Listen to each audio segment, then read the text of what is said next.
2 preseason games in the books for the #1 overall pick, Cameron Ward. And so, against Tampa Bay, he was 5 of 8, 2 drives, 67 passing yards, and also led them on a 65-yard touchdown drive. Against Atlanta on Friday, 3 drives, just 2 for 7, although a couple of those passes were not on him, 42 passing yards, and no TDs or no picks for the #1 overall pick.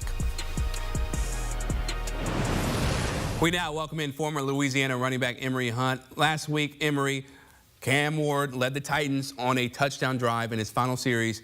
You said you wanted to see Ward start his second preseason game the way he finished his first preseason game. He did not. He played 3 series, finished 2 of 7, 42 yards.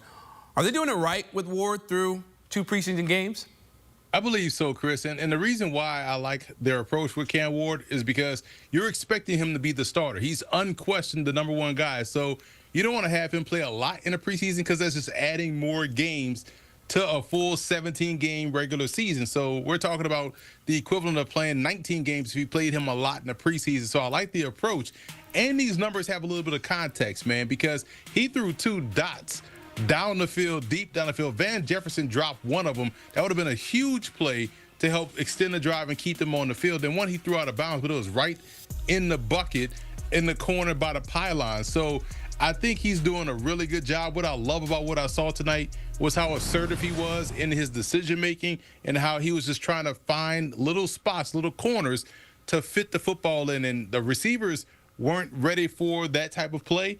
So that's more of the receiver side of things instead of Cam Ward's side. But I like the fact that he was being assertive, he was being aggressive, he was making some tight window throws, and we saw the arm, we saw the accuracy, and we saw the toughness of Cam Ward tonight. Yeah, it was everything that we saw at Miami, right? Washington State, all the way going back to where you watched him. So Cam Ward, yeah, he's going to be just fine in my opinion. Now, let's put a bow on this game, Emory. It is the preseason, so there are a lot of guys getting an opportunity on both sides of the ball. Who stood out to you on Friday in Atlanta? Well, starting with the Titans, you look at Gunnar Helm, where his friends was at the combine, right? Because he had a bum ankle, then went out there and ran a 40, tried to show toughness, and ran some god-awful number, and that dropped his stock to where he got drafted later in the draft. He was my #2 inline tight end right behind Colston Loveland.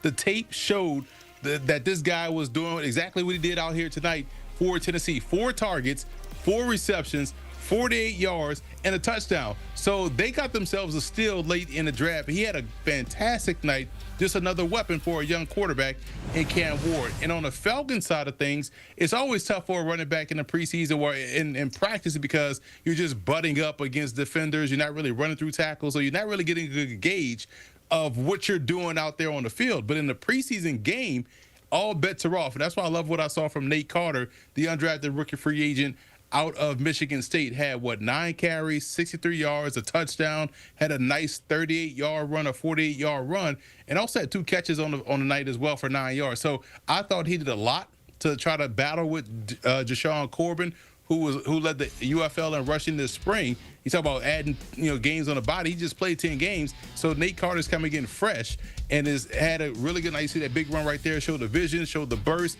All of that was in my scouting report. So excited to see him check those boxes tonight and really impressed a lot. Even Arthur Blank was surprised and impressed with how well he ran this evening. Yeah, he was looking like he could be a definite productive member of that team. Now, Cam Ward has the second best odds to win, excuse me, Rookie of the Year behind only Raiders running back Ashton Jeanty. The reason the Titans got to draft Ward was a 3-14 season last year.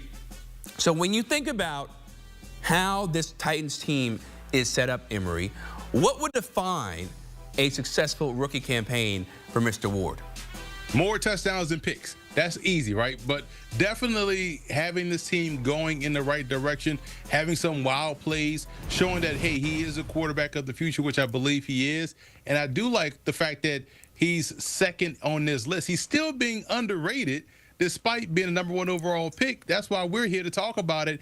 I feel like he is going to be the offensive rookie of the year because he is the starting quarterback, and he will have those wild plays, those moments that we saw from him at Incarnate Word, Washington State, Miami. And I do like the fact that the receivers that he has in tow, the Calvin Ridleys, Gunnar Helm tonight is going to be a guy. I believe that they're going to be able to run the football a little bit more. So we'll see if Xavier Restrepo makes the team and get involved within his offense. So Cam Ward will have his success, and success to me looks like him getting the Titans to maybe 5-6 wins, flirting with that 7th win, but getting better as the season goes on, and statistics will prove that. Cameron Ward and the Titans open the regular season on the road at Denver in Week 1. Emory Hunt, always a pleasure talking football with you, man.